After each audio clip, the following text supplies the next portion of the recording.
Hello and welcome to Become the Teapot. I'm Iain. And so am I. And this is a podcast all about comic books and their adaptations.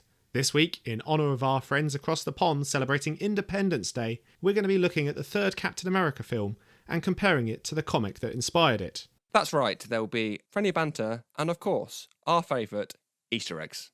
I'm not so fussed about the Easter eggs. What? I mean, they're fine, but they're not my favourite. You know, they can actually be a bit jarring if they're overused or too obvious. Excuse me? What? How dare you? How dare you? Look.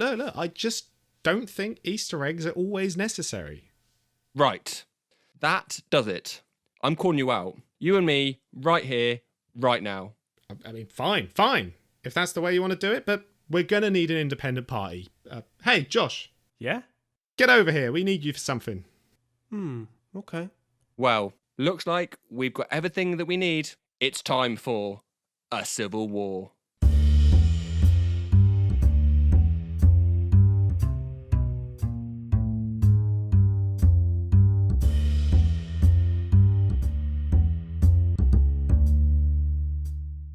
Josh, welcome to the show.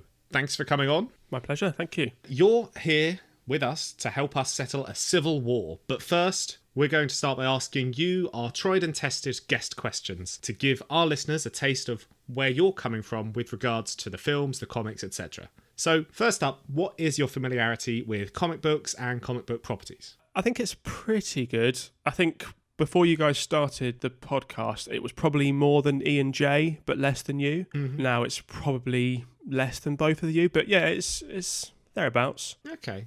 So do you remember what your first interaction with a comic book property was? Probably X-Men and Spider-Man cartoons. Classic. Fox Kids, staying home ill, watching X-Men cartoons. And then I started, I think I was probably 15 when I started to read the comics. Mm-hmm. Do you remember what that first comic book was? Do you know what? It was probably the comics that we're going to talk about today. Oh, okay. I probably dipped in and out of a few different Spider-Man stuff. I read Scott Pilgrim quite early, but I think I probably started to get into it while reading Civil War. Were you a fan of the Beano and stuff? No. I think I used to have a subscription to what was it called? I think it was called Wally's World, like a Where's Wally adventure thing. And then when I was really young, I was reading Thomas the Tank Engine. But it doesn't really count at that point. No. But I mean, so no Asterix and Obelisk or Tintin or anything? No. I started, I think about 4 or 5 years back, I started to read Calvin and Hobbes. Okay. But before that, no, nothing. Just straight into Civil War? Yeah, straight into the Marvel stuff. Okay, all right. And so what was the last comic book you read that wasn't for this show? So I'm currently reading the Adventure Zone graphic novel. All right. Which is based on the Dungeons & Dragons live play podcast made by the McElroy family. And then they've started to adapt it into a graphic novel. So probably that. But I also picked up the first issue of the trade paperback of the new Power Rangers by Boom, is it? Boom Comics by Carl Higgins and a few others. So I think I've read the first trade of that.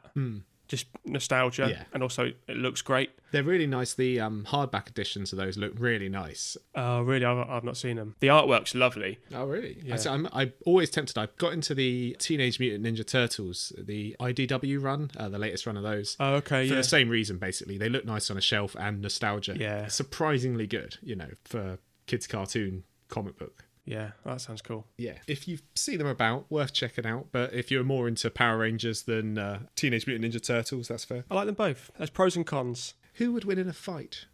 Power Rangers. Okay, that's fair. Because they're not 4 turtle ninjas. They've got big bloody robots. Okay, well, if you take away the robots and just pure skill. Oh. Turtles. Oh, I mean, Power Rangers have the numbers. It's true.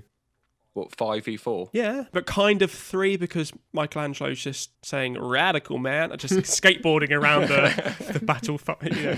I mean, also, I'm pretty sure some of the Power Rangers had guns. They got guns, yeah. Yeah, they just shoot them. Easy. Yeah. Victory Power Rangers. Shredder gets away with it once again. Classic. So, I mean, you've mentioned a couple of things there. Do you have any favourite comic book runs or characters, whether through the comics or through the other media? You talked about Spider-Man and X-Men earlier. Yeah. So when I was younger, watching the cartoons, Gambit was the one. He was like the edgy choice. Yeah. So he was probably my favourite comic book hero. And then as I got older and I started to read Civil War, I really liked Black Panther. Mm-hmm. I really like Spider-Man as well. I think he's just a great hero, and it helps that he has the games on PlayStation and all this different media. There's been obviously loads of films with his story. Yeah. But yes, so I like Spider-Man a lot, but my favourite comic book series is Why, the Last Man by Brian K. Vaughan. Oh, excellent. Yeah, no, that's a really good choice. So what is it about that in particular that you liked? I just think it's great storytelling. My issue with Marvel and DC is that the stories have been going on for 60 years longer? More than that, yeah. And they get reproduced, reimagined, retconned, and that is kind of annoying. But with Why the Last Man, it is just its own story, beginning to end. It's 10 trade paperbacks, so what's that, about 100 comics, less than that? Less than that, I think. Yeah, maybe 80. It's a great story, which just, I don't know, it charmed me. Nice. No, I really enjoy it as well. It's a great storyline. Yeah. I think it was one of the first non-Marvel, non-DC, like serious comic books that I read as well. So Yeah, it was for me. Off the back of that, I picked up Pride of Baghdad by Brian K. Vaughan as well. Mainly because of the illustrations, which I want to say is Nico Henriksen, and just became obsessed with all of his artwork. But yeah, Why the Last Man just blew me away. And we were talking quite recently about the upcoming TV series and getting a little bit nervous. yeah, it's been in development hell for a while. Yeah. And often I find when they finally get around to making those things, they're just like, just get it to the screen and stop losing money. Yeah. Maybe in about 3 years' time, you guys can do an episode on that, because it'd be good for Iain to read it. Yeah, no, Because definitely. it is great. It is really good. I think I own it, in fact. Yeah? Yeah, I think it's on my shelf or in my box somewhere, and I bought it and thought, I will read this. Yeah. I have not. If you don't have it, I'll lend it you. Happy to do so. Oh, Happy to help. Thanks. Have you read any of Brian K. Vaughan's Saga? I think I might have read the first trade paperback, and I think it was just a little bit too out there for me. Once you start to get having like robot android nipples, and it was very, very sexually charged. Yeah, there's a lot of sex in it because it's all about this sort of young Romeo and Juliet lustful characters. The concept of a space opera was intriguing, but I just lost interest in it. That's fair. I think, it's a lot more outlandish than even Why the Last Man, which obviously is post-apocalyptic. Yeah. Yeah. Okay, right. And what about in terms of the adapted media? TVs, films? Do you have a favourite one of those? I think it's not this, but I do think it's worth a mention, just the MCU in general, how amazing a feat it is just to get that to work. Yeah. But as much as I love it and I love what they've been able to do, Batman Begins is still just, or even just the Dark Knight trilogy as a whole is amazing. Yeah. To have Nolan doing a superhero film is incredible. It's not perfect, but Batman Begins is amazing. Yeah, because you're a huge Christopher Nolan fan, right? Yeah, big fan. Literally all his films. I love all of his films. Well, I love the majority of his films, and I enjoy all of them. What's your least favourite? Oh, what's my least favourite? Does Following count? Probably not. That's like his earliest That film, was his wasn't first it? feature length. Yeah. Probably Dunkirk is my least favourite, if not Following. Not Tenet? I enjoyed it a lot more on the second watch. Oh, okay. I've not seen it again yet. It's still really flawed, and even just to hear it is tricky. But Haven't seen it. What? I haven't seen it. Oh man, it's good.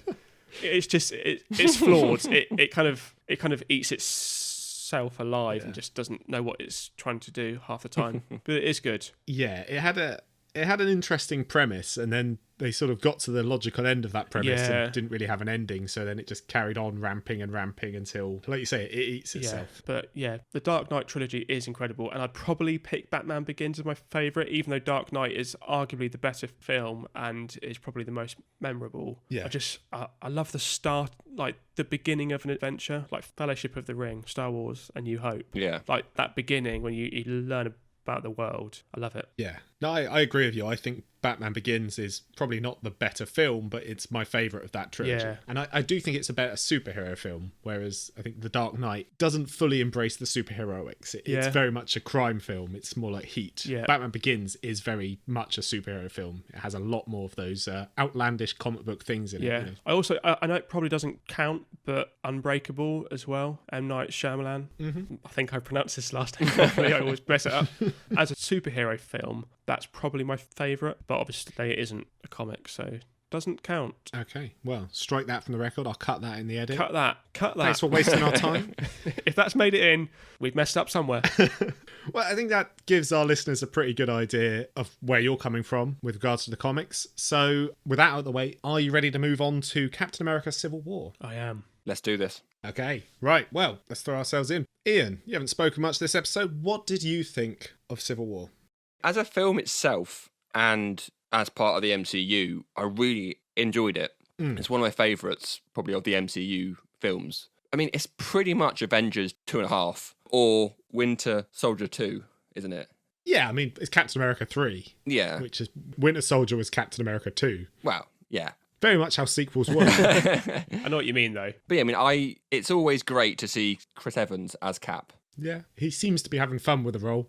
Captain America is a bit of a difficult, and I think when they were casting it, it was quite a difficult thing to cast because essentially he's quite a straight-laced character. And you have to have someone who's going to bring a bit of charm to a character who could come across as quite bland.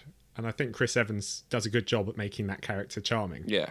Well, I did find out that John Krasinski did audition for the part, but as soon as he put on the Cap suit, I think Thor, what's his name, Chris Hemsworth, walked past and he was like, nope, I'm taking this off. Like, he didn't feel comfortable, like, seeing Chris Hemsworth being all, like, toned and buff. Oh, really? And John Krasinski, like, just going, oh, look at me. Nah. I knew that he auditioned, but yeah, I hadn't heard that. I'm hoping that him and Emily Blunt end up playing Mr. and Mrs. Fantastic at some point. That's a big fan casting, isn't it? Yeah. As you see that recent interview for A Quiet Place where Emily Blunt went off the chain because I think the third interviewer in a row had asked her about it. Oh, did they really? Oh, She no, I've just not seen that. Flipped at it. Got really pissy about it. Understandably, like you were there to promote a different film. Like she wasn't going to give him a different answer to the question that she's already been asked 1,000,000 times. But yeah, worth a look after this. So Josh, what are your first thoughts of the film? I think it is really enjoyable. I'm with Ian that just to see the characters that we've not grown up with, but we've followed them obviously for, 7 years at that point? I think so. To see them come together in a film that, even though it is a Captain America film, it feels like an Avengers film. Yeah. It's tricky to compare it to the comics, and I guess we do that after we've discussed the comics, but as a standalone film, as an action film, I think it works. I think the message of the film maybe is lost a little bit because of the fact that the cast is about 12 people, and kind of the theme of the story lends itself to the whole of the world being affected, whereas it feels like, a dozen superheroes are affected. Yeah. I also think you lose the message slightly when it becomes more about Iron Man taking revenge rather than him doing what he believes is right for the rest of the world. Yeah, that's the last fight scene. Yeah, but as a comic book film, I think it's really, really strong. There's really good set pieces. I just think it lacks a particularly strong villain. See, I'm going to disagree with you. I really like Zemo as the villain. Really? Yeah. Maybe he's been tainted for me because of Falcon and the Winter Soldier. Yeah. No, I know what you're coming from. I think he's genuinely one of my favourite MCU villains. He's sort of empathetic and he has a believable motive. But I was a bit saddened by his more comic book accurate angle they went with the Falcon and the Winter Soldier, because I think it made him a bit more comedic. Yeah. Where I feel like he should be more tragic. Yeah, and I also, maybe I was expecting more of a villain that kind of is in the fight, whereas the villain is a manipulator rather than a fighter. Yeah. So it's interesting that obviously it has that difference from the previous Marvel films. It just feels a little bit lackluster in that part for me. That's fair. I think it feels a bit melancholy, the end of the film, the big fight scene being Cap versus Iron Man. Yeah. You don't walk away from that feeling triumphant about Yeah. any outcome, really. No. So I know what you mean. I mean, I think, like you said there, it's definitely less politically motivated than the comic book. And like you say, we're dealing with a smaller roster. So inevitably, I think the scales are going to feel a lot less than what we get in the comics. Yeah. But in many ways, that makes it more believable to me. Like you say, a dozen people would pick sides and actually be suitably motivated to fight about it than the hundreds that we end up with in the comic book. You know, that just seems really over the top. Yeah. It's definitely less a war, and it ends up as just a bit of a dust up on a runway, but that is more believable to me than these people who have known each other for as long as they have in the comic books beating the shit out of each other. But we'll go back to that. Things do get brutal in the comics, and I guess the main battle really in kind of a civil war regard is at the airport, isn't it? And it feels more like a sparring match. Yeah. Whereas the real fight, where the gloves are off and the blood is out, is at the end, and it's really just about the Winter Soldier and Iron Man avenging his parents. Yeah.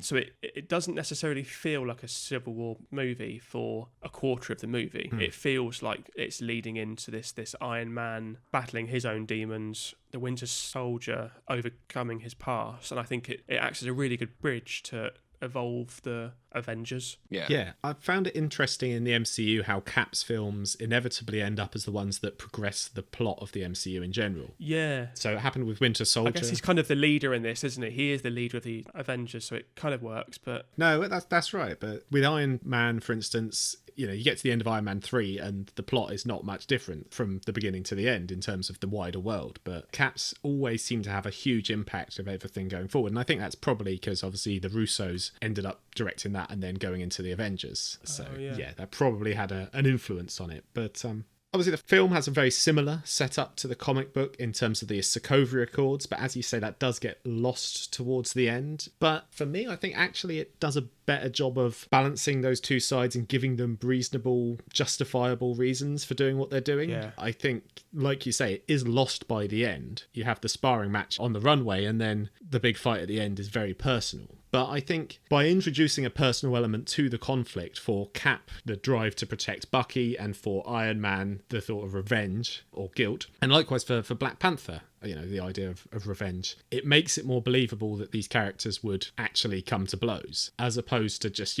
having a good old debate about it and coming to terms or disagreeing. Having a personal aspect to these things makes it more believable and also makes, for me, their transgressions a bit easier to forgive afterwards. Because I think we're in a shared world, same as the comic books, and when you have characters fall out, you've got to have a way of believably repairing that relationship afterwards. Otherwise, it's sort of severed forever.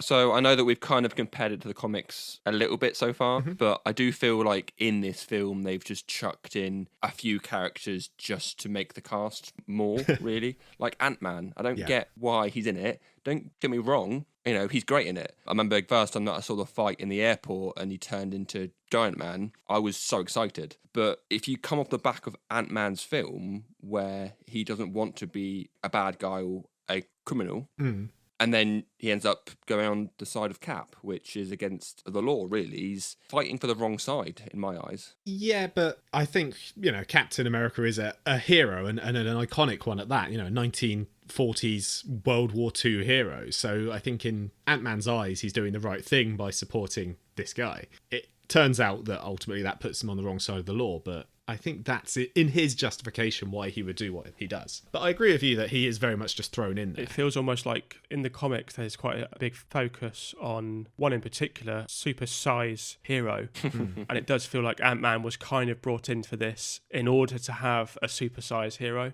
Yeah, actually. So Spider-Man's introduced in this, isn't he, as well? And Black Panther. He is. Fantastic. Yeah.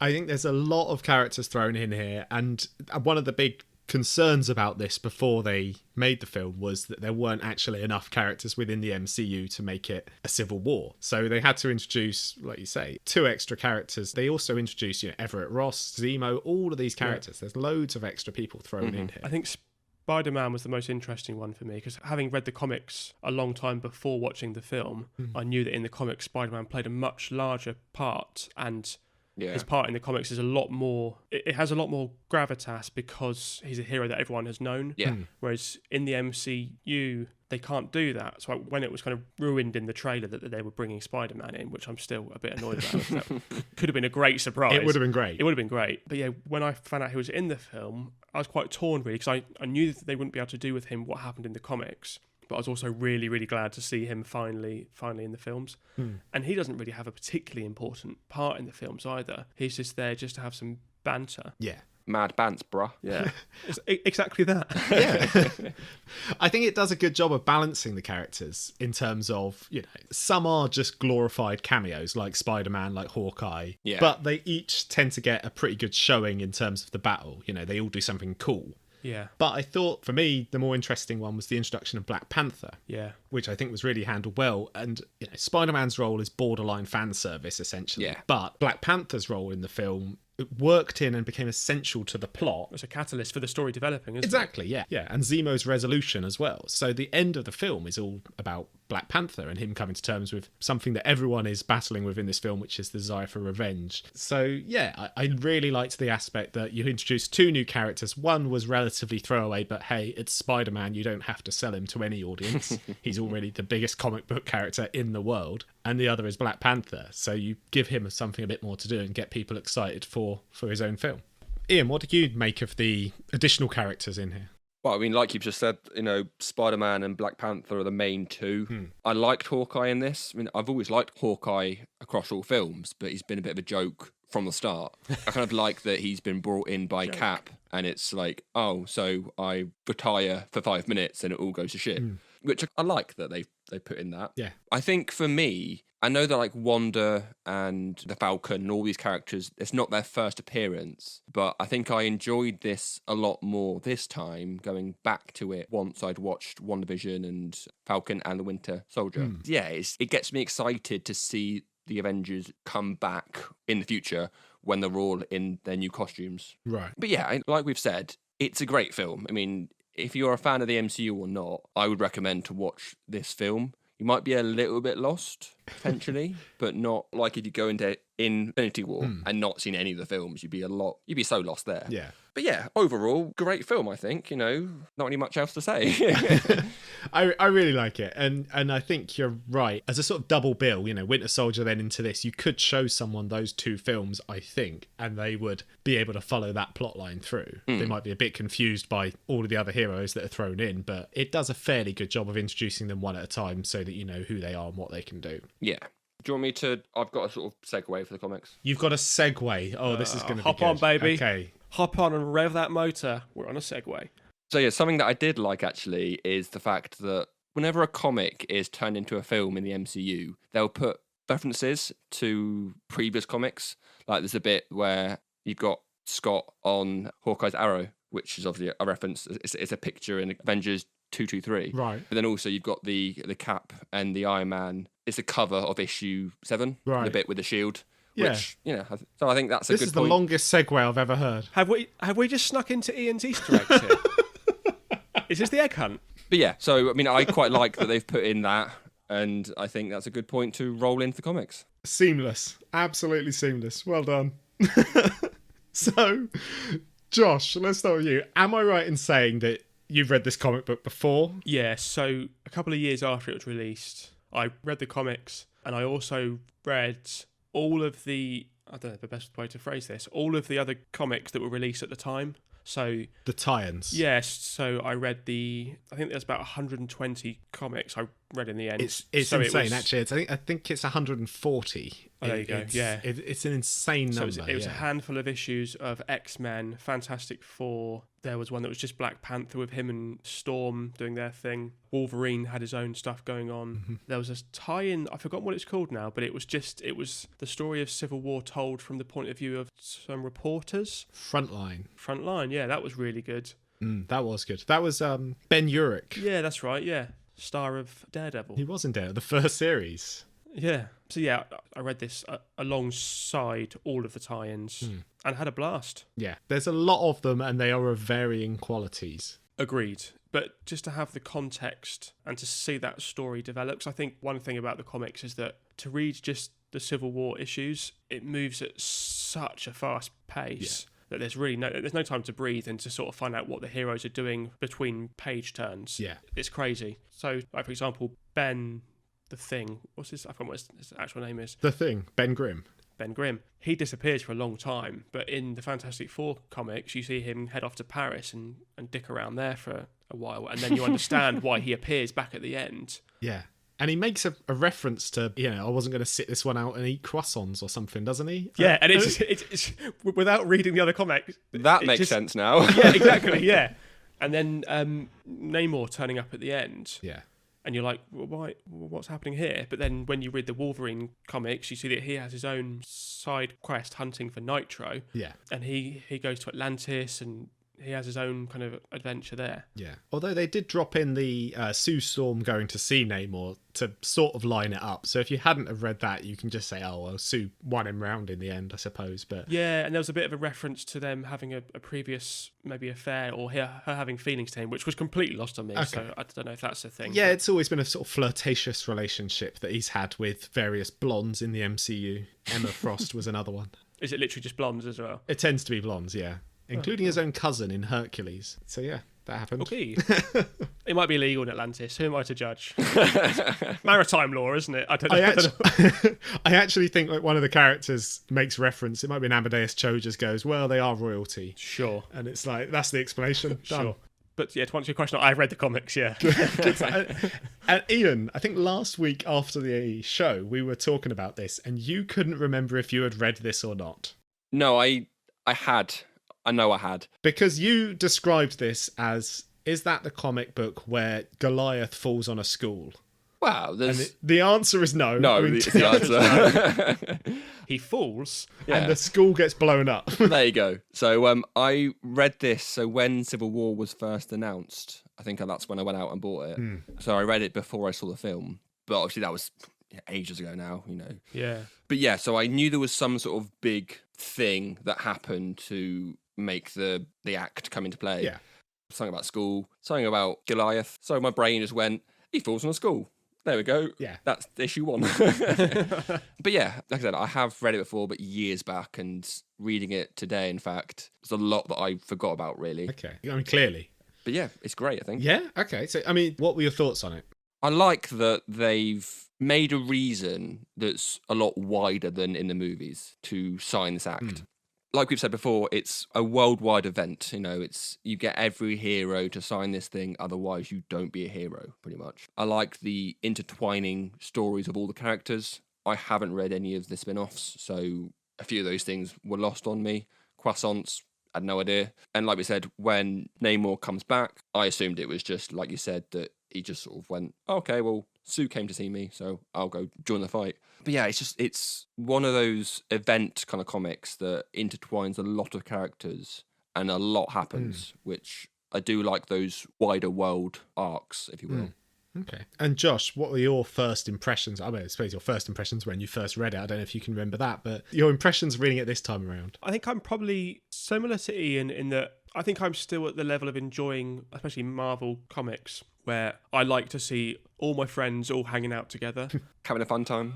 Yeah, well, maybe not in this sense.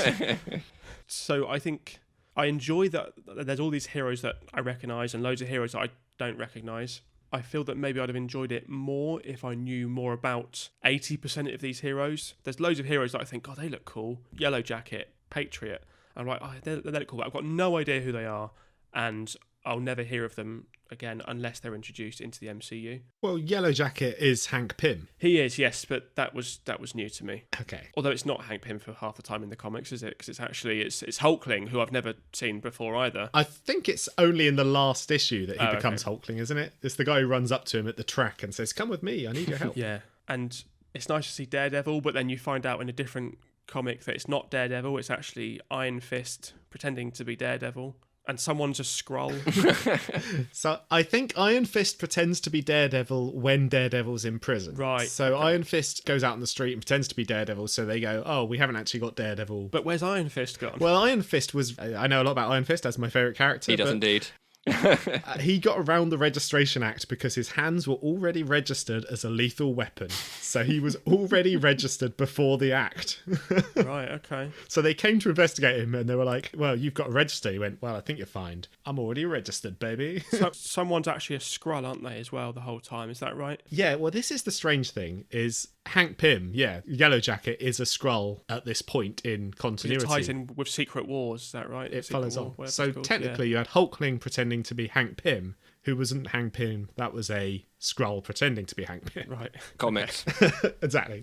So I like to see lots of heroes together. When you're just jumping into Civil War, having not read other stuff, it gets a little bit confusing. And I also kind of think maybe it works to the detriment of the comics because the pages are really busy. Yeah. Really busy. I fall into the habit of not looking at a lot of the illustrations and just reading all the text, which obviously is not really the aim of the comic, but I'm certainly more likely to do that in this just because the sales are really busy. Yeah. Which is a shame because I think a lot of Steve McNiven's arts with those big group scenes, he's clearly having a lot of fun with it. It's great. You know, he's drawing all these obscure characters. The art is really good. Yeah, and when you have the big spreads, it looks amazing. When Goliath is killed, there's this massive big spread and it looks incredible. And there's a few times during the comics where you have that. But I think page to page, it's quite hectic. Yeah, there are also those panels where you've got it's almost like the same character like 3 or 4 times when you see them jump. I think Spider-Man and Captain America, it happened. Which I like that they've done it in one panel rather than showing like the same panel like 4 times. So you get the flow of the action. Yeah, the action does flow well. Dynamic, isn't it? Yeah. And this is actually the same creative team as Old Man Logan, which we've already read for this show. Okay. Yeah. That was the last Marvel comic that we read for this. Yeah. Wasn't it? And I think if you remember at the time, my view of that is I prefer that comic to this. Because as someone, at this time, 2006, 2007, when this came out, I was reading everything Marvel. Literally every single title that Marvel were putting out, I was reading it. Wow. And as such, I'm very familiar with the characters and I have very set views of who they are and what they are. And as a story, I don't think it's bad. But my biggest misgiving, and you said about the fact that if you knew who a lot of these characters were, you might enjoy it more. My biggest misgiving is that it feels like these characters have been altered to suit the roles that the plot requires of them, as opposed to the story being crafted around these characters. So a lot of them just seem to be acting massively out of character. And I know that different writers have different takes on characters, and over the years they've been written differently, but here the characters behave basically completely dictated by the plot. Who like? Well, pretty much everyone. I think this is the strange thing. Is you have Captain America acting like a very libertarian wet dream, and you have Iron Man doing these despicable acts in terms of and we've said about Frontline earlier. I think in that you find out that Iron Man is manufacturing a war. I mean, a whole political allegory, which we'll go on to later with the war in Iraq. But Iron Man is manufacturing a war with the Atlanteans in order to drive support for the Registration Act. Things like that. It's hugely out of character for a lot of these guys. And I think it works fine if this were a what if or an Elseworld story. But as someone who's familiar with these characters, and I've been reading for many, many years, they just don't behave in a way that is recognisable to me. And I think that's Mark Millar's disdain for superheroes is just evident on every page. It just turns them all into villains. Yeah, they all end up looking like a bunch of tosspots, and I hate it in a way. And it annoys me because the story itself is fine. It is characters having a ruckus, and I like that it's very politically motivated. It draws on real-life politics at the time, such as the Patriot Act and the war in Iraq. Cap and Iron Man's feud is dictated and fueled by ideology as opposed to a misunderstanding, as happens all the time with comic books. Or, in the case of Batman v Superman, absolutely fuck all. I don't entirely think that Marvel's tentpole crossover comic book is the right place to tackle those subjects, but I appreciate that it tried. But it just rubs me out the wrong way when you have a lot of characters acting in a way that, within a shared universe, and you have them act immorally or irresponsibly, it tarnishes them going forward. And here everyone is acting immorally and irresponsibly. So, you asked me who like. Let's take the New Warriors as an example. I've said it before and I've said it again on this podcast. Every character is somebody's favourite. Mm-hmm. So I believe writers have a duty not to deliberately undermine those characters. Unless it's a creator-owned whatever, that's fine. If you've done it, you can do what you want with those characters. But this is a shared pool. So you have a team like the New Warriors, who have at this point existed since the late 80s, so 16, 17 years when this comic came out. And you have them as you do at the beginning of this comic. But, you know, you have Speedball telling Namora to cover, or named Rita, to cover her zit. You know, and he says it in quite a harsh way. And then you have them act in a dangerously irresponsible manner in order to get ratings for a reality TV show, which was created for this comic book. Was it? Yeah. Oh, I assumed that was a thing that's been going on for ages because it seemed completely out of the blue. Yeah, same here. No, it was another commentary on TV and politics at the time. So it's just that out of character for these characters. So you have them act horrible and out of character, and then you kill them all off. Yeah. Just to further your plot and make them look bad in the process. So you're going to piss off their fans, even if that's only 4 people. You're just going to piss them off, and it matters to them. And that's what rubs me up the wrong way with a lot of Mark Millar's work. So you might be able to answer this, and Josh might be as well. What happens to those characters that have just died? Do they come back, or do they just go off in spin-offs or whatever? So Josh will know about Speedball, for instance, was in the pages of Frontline. He didn't die in that explosion. He became a character called Penance. It was an awful, awful time for all comic books, and I'm glad they've forgotten all about it. But basically, he ended up hugely guilt-ridden with PTSD and created a suit for himself with loads of blades on the inside. It was pretty dark. It was pretty dark. And this is a character called Speedball, who used to make colourful balls, who was basically the wisecracking comedy character of his group. Right. And this is why him saying in the beginning, you know, cover that zit, and then ending up as the guy with blades inside his own suit to penance himself, is out of character. And then, yeah, I think Namorita, or Namora, I can never remember which one's which. Both are characters, Namorita and Namora. You may figure out that they are both related to Namor. Are they? That's funny. Yeah, she's brought back as well. A lot of these characters are brought back from the dead. The biggest one, I don't know if it's a spoiler or not, so it doesn't technically happen in Civil War, but just after is Captain America. Yeah. Is killed. He's assassinated on his way to court, is it? It is on his way to court, yeah, after this event. And it's by Sharon Carter? Yes. Is that correct? But who's been brainwashed, I believe. Yeah, that's Yeah, right. I know of that, but I'd never read it. So that all happens, and it's handled a lot better in his own comic. But then nothing happens. And it was all undone. And, you know, the same thing happened with Iron Man after this. So Iron Man got a lot of backlash about his representation in this comic and, as I said, the whole manufacturing a war to justify his reigns, and the whole cloning Thor thing, which, again, you had Reed Richards and Hank Pym complicit in that. And it's, first of all, amoral, and then it gets someone killed, and then they put it back into that action. It's not really dealt with the death of Goliath. I think his kind of memorial lasts half a page, and then people are just really like casual about it and almost like making little like passive aggressive little like digs, and that felt really weird. I don't know the character that well apart from in the comics, but it's a bit odd that, as you mentioned, people will have that character as their favourite comic book character. Yeah. There was also that joke about, you know, oh, it's a shame he couldn't shrink. It's like, he's dead. Like, Yeah. Stop it. That's mad, isn't it? Yeah, it is mad. And again, I mean, admittedly, the Tony Stark we get in the comic books is not the Tony Stark from the films. He's shifted that way since the films started coming out, but obviously this predates them. So he is a bit more of a ruthless character in the comic books, but not to this extent. He's not that sort of completely laissez-faire about feelings. And I think with Iron Man, there's been a deliberate effort after this to rehabilitate his image, because there was a lot of backlash about it.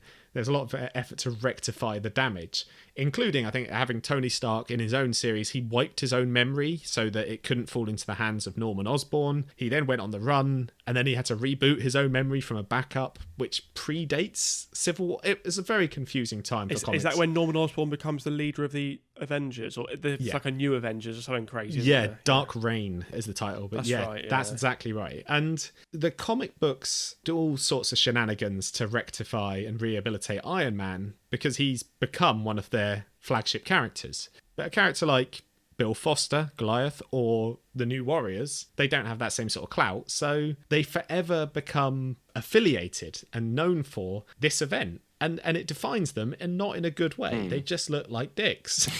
And that's what bugs me about the comic book. And as I say, I think as a comic, the story is fine. but the characters are just so... It might as well have been, if you had just swapped all these characters around, it wouldn't have made it any more recognisable to me.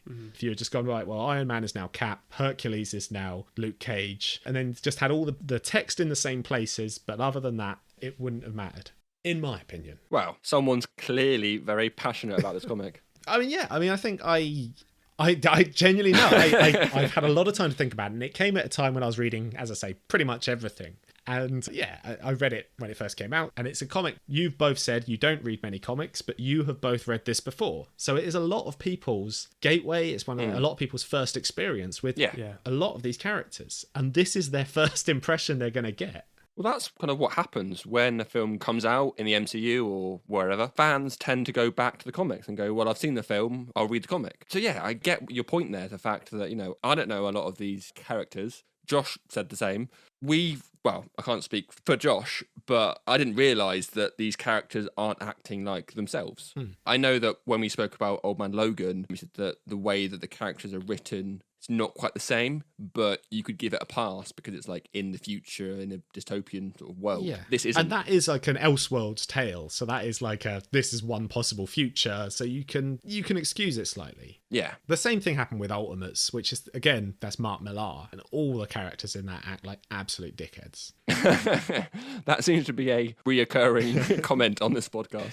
Yeah. So the comic book is motivated by the similar sort of act, the Superhero Registration Act versus the Sokovia Accords. In the films, the resolution is mostly to do with revenge, whereas in this, it is very much still a slug in the streets for who believes they're right and wrong. So what do you make of the political aspects of the comic book? So I think in the films, it was a lot harder for me to decide the side that I would pick. This is good, because at the end of this segment, I will ask the question that is on every single cover: whose side are you on? Okay. We'll answer that in a bit. So I won't answer that now then, but yeah, I think in the films it's a lot harder to decide. I think the comics makes it a lot easier, and I think one thing I do find interesting about the comics, especially from like a finding it hard to relate to the character's perspective, is what happens with Spider-Man.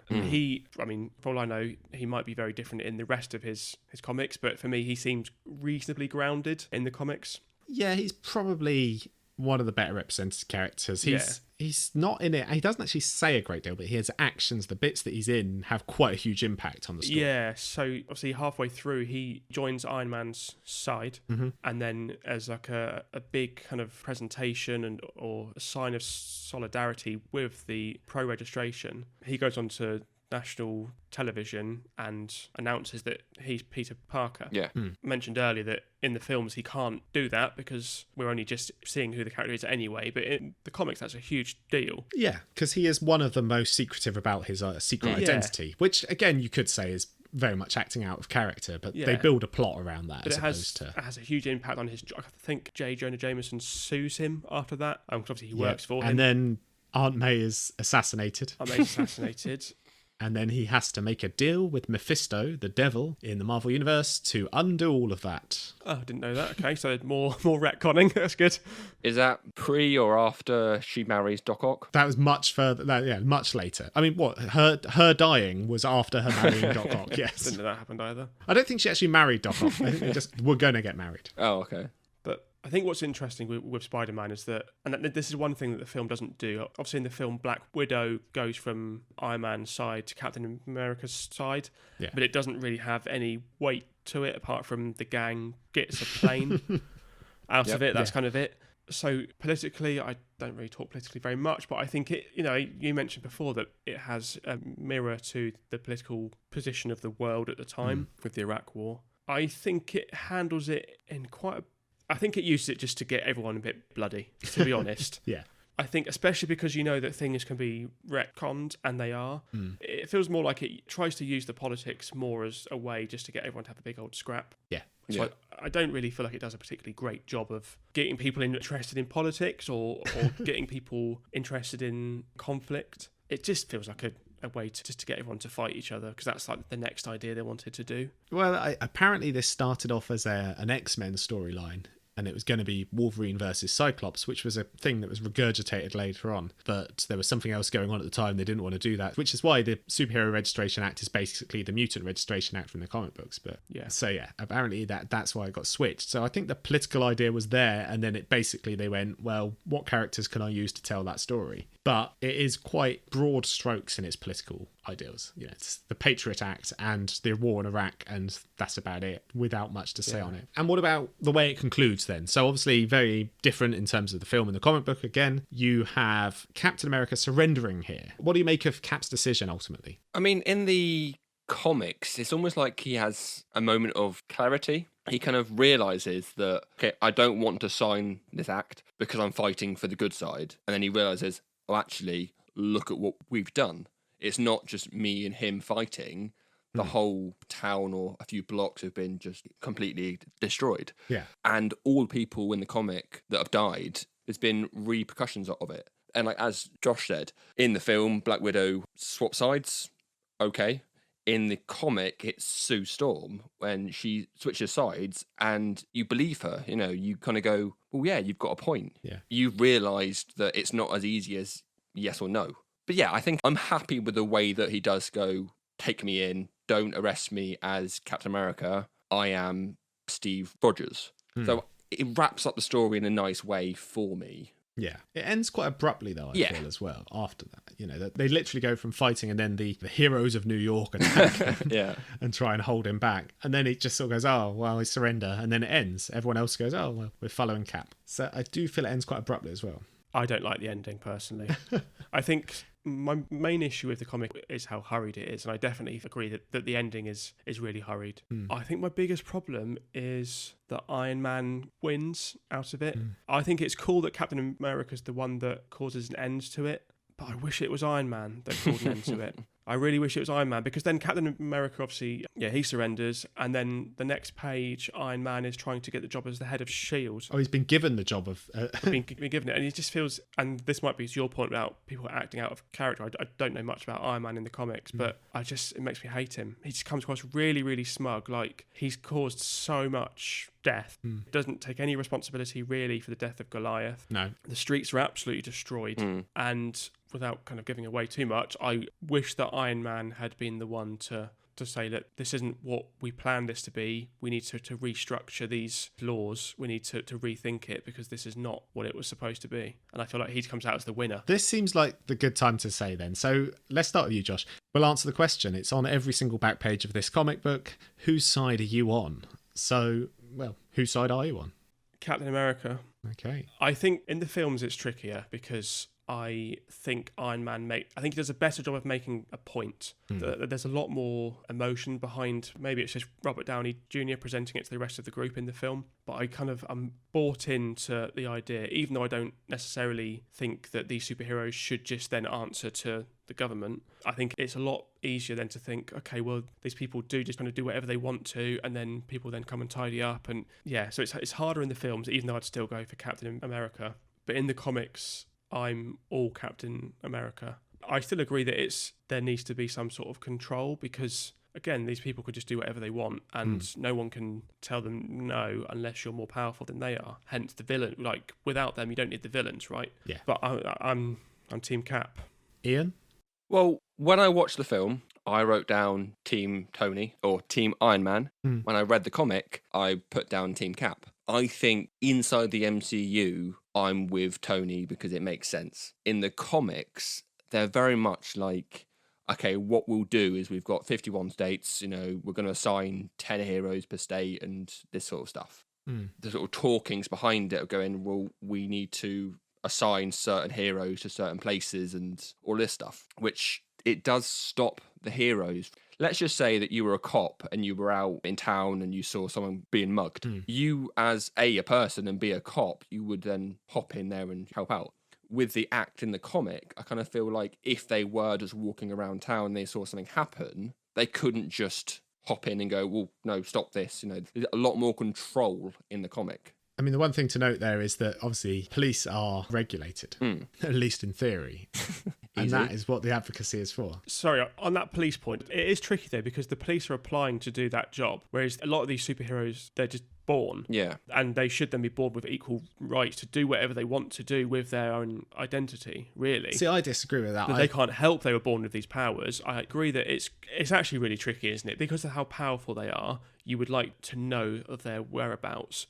But really, it's kind of not. It's not up to anybody. But it's about acting as a vigilante or a superhero. It's not about having the powers. It's about going out and using them to be a superhero. Yes, and I think that needs some kind of regulation. But just to then, which is exactly, I'm going to say Iron Man. That is to say, the Pro Registration Act, without a doubt, is the side that I'm on. And morally, I don't think Captain America has a leg to stand on. And that's why they have to make the pro-registration side in the comic books act so shady, have these weird Thor clones and these other things. Yeah, that's what twists it for me. Yeah, because if you set those tactics aside, I do not know what argument you can make to convince me that asking people who have the ability to kill thousands to submit to training and regulation of their powers is a bad thing. Maybe that's what does it for me. So I said that I was team Captain America. And I think that's because I don't want to be on Iron Man's team. But the idea behind the act, I think, has a lot of strengths. It's just the way that Iron Man behaves that I'd say, well, you can go away. See, to me, Cap in this comic book, as I said before, he acts very much like your standard libertarian raging against government oversight. He doesn't, until the very last moment, consider what is within the lines of the law and also how it affects people. The fact of the matter is, it says over and over again in this comic book that the vast majority of the population support this act. They want regulation, they want oversight, and Cap doesn't agree with that. Captain America here and his side are the kind of people that rally to defend the Second Amendment immediately after a school shooting. That's big words. There's a quote from Mark Millar. He said that he wrote his Captain America in this comic book as Charlton Heston. Right. Which I think tells us two things. It's, first of all, Cap is definitely in the wrong. that doesn't look good, does it? And second, Mark Millar doesn't understand Captain America. Because that is not who Cap is. But, I mean, ultimately, I think it comes down to how you see yourself within this world. And again, this is another quote from Mark Millar is, if you see yourself as a superhero, if you have that view of yourself, you are going to side with Cap in this world. If you think, I'm in the Marvel Universe, of course I'm going to be a superhero. I'm going to side with these guys and run around. If you think, if I was in the Marvel Universe as myself, as civilian, from that perspective, would you want a load of unsanctioned, dangerous people running around fighting crime? 100% no. Yeah, no, but it depends on, their power level. So, But does it matter about their power level? Well, yes, because if your powers was just to, But if you've got no powers, so if you are the Punisher, whose your power is gun, would you still want him running around fighting crime? Well, I don't see why he'd need to sign it. Because he's just... I get your point. But Iron Man doesn't have any powers. Yeah, exactly. To other Ian's point, yeah, Iron Man doesn't have any powers. Yeah. But he can destroy a lot of shit at once. That's true. But who has the right to decide, right, you're a hero or you're a vigilante? Well, the government in that instance is the same way as if you sign up, as you say, to join the police and you fight crime versus if you put a pillow over your head and ran around punching people. A pillowcase. Damn, you found out what I do on the weekends.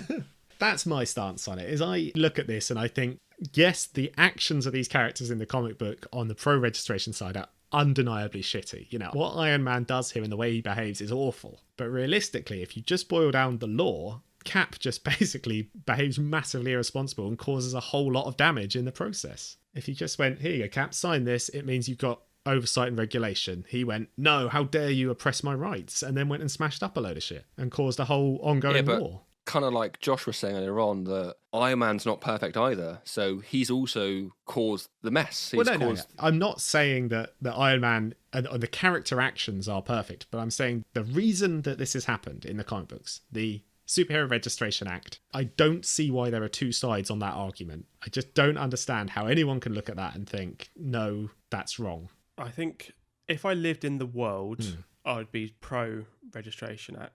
I think it is Iron Man. I think it's the way that it's handled is terrible. Yeah. And I think if I was in the world exactly as the comics are, I would look to Iron Man and say, there's no way I can be on your team.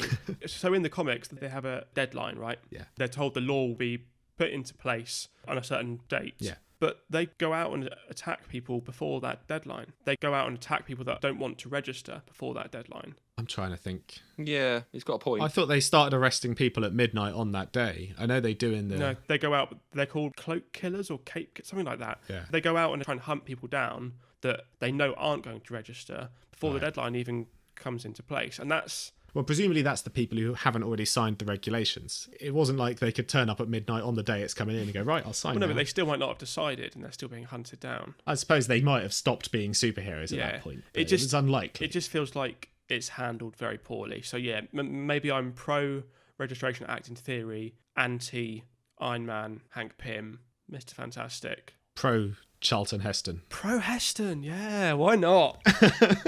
No, I'm not. You can pry No. this gun from my cold dead hands, Heston. I'm torn. It is difficult, isn't it? As I say, I think that's why you had to make Tony's side act so badly, because just otherwise it just seems like a clear-cut decision to me. Yeah. Anyway, let's lighten the mood a bit. Josh, how do you feel about eggs? I love an egg. Good. Do you have any eggs this week? Because last time we had a guest on, you didn't have any eggs. Yes, I've got plenty of eggs because it's an MCU film. Oh, I actually thought you did the eggs earlier. I thought that was your segue. No. No, That you was got it. more. This is. No. All right. I'm still hungry if you got more. He's always got more eggs. Open wide, boy. Ian's egg hunt. Ian's egg hunt. Ian's egg hunt. I'm not yoking you. So, at the start of the film, Yeah. Cap has the Avengers symbol on his shoulders, and then when the team starts to fall apart, he takes it off, which I quite like, that he's disbanding himself from that team. Yeah. It's quite a small thing that you might have missed, but Is that an Easter egg?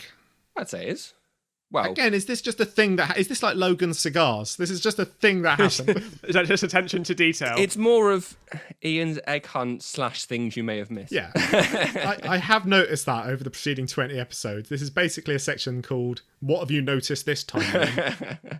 All right. Well, did either of you spot the code that was entered at the start of the film? No. You know, on the safe. Can't say I did, Ian. It was 17826, which if you enter it into your phone keypad, it will spell out Stan or one Stan, Cool. because only one has no letters. So I'm going to say that's an Easter egg, referring to Stan Lee. Are you sure it's referring to Stanley? It could be Sebastian Stan.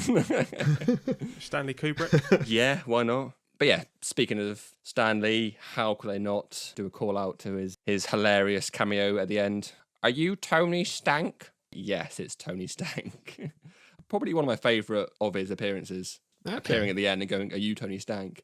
It's at the end of the film. It's all done for laughs. It's not in the middle of the film, so it doesn't you don't feel it's coming out of nowhere. Yeah. Josh, what's your favourite Stan Lee cameo? I'm not sure I can remember enough of them, to be honest. I definitely remember thinking, because I've recently watched quite a few of the MCU films, you can tell they started to run out of ideas quite early. I can't remember. I think, is it in Spider-Man? He's on the bus. Oh, yeah, well, he's like the bus driver, isn't he? Yeah, I don't hate that. Oh, no, that's Infinity War. Yeah. Okay, Where he's yeah. like, hey, you kids. Yeah. Yeah, I don't know.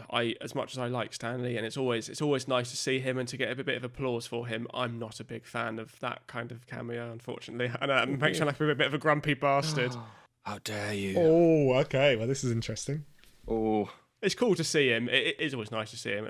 I think after he passed, it was especially nice to see the cameos. Yeah. But it got a little bit. Tony Stank. That is not a good cameo.